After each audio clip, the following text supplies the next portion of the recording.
Virus kadrun, efek politisasi agama, mendoakan Jokowi lengser di depan Ka'bah.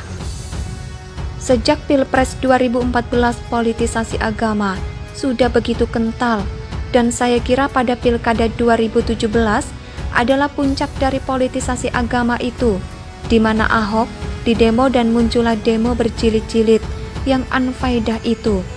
Namun sekarang, efek dari politisasi agama masih sangat terasa, dan efeknya itu sangat buruk. Bahkan inilah penghambat kemajuan negara. Salah satu efek buruk itu adalah pengeroyokan Ade Armando. Tulisan doa yang mengharapkan Jokowi lengser sebelum 2024 dan berlatar belakang Ka'bah itu adalah ulah orang yang senang dengan politisasi agama ini. Kalau tidak salah, pada Pilpres 2014 lalu juga ada kejadian serupa. Jadi para korban politisasi agama ini yang bernama kadrun melakukan serangan politik dengan latar agama.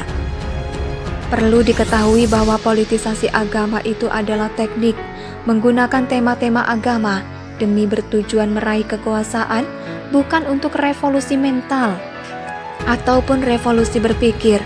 Contohnya adalah pada Pilkada 2017, di mana Anies dengan kelompoknya seperti menemukan momentum menggunakan politisasi agama ayat dan mayat.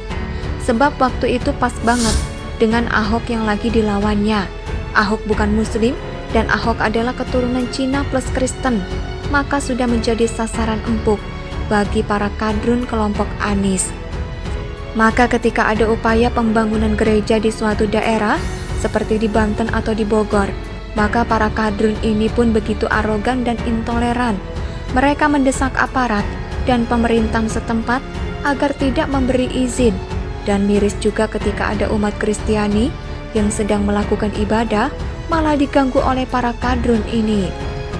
Ada beredar video umat Kristiani sedang diganggu dengan cara mengarahkan speaker dengan lagu-lagu sholawatan yang keras-keras mengarah ke jemaat Kristen yang sedang berusaha hikmat beribadah.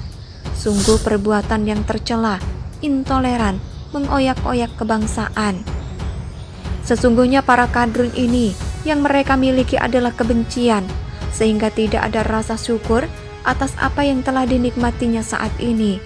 Mungkin saja mereka ini adalah orang-orang yang nyaman dengan lingkungan korup, sehingga dengan munculnya Ahok dan Jokowi itu membenahi dan memperbaiki mental-mental korup itu, malah dicela-cela habis-habisan. Bahkan Jokowi yang sudah akan habis masa jabatannya justru masih diganggu terus, sampai-sampai didoakan oleh kadrun di depan Ka'bah.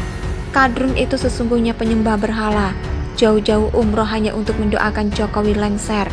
Padahal doa manusia itu dimanapun berada, Allah pasti mendengarnya.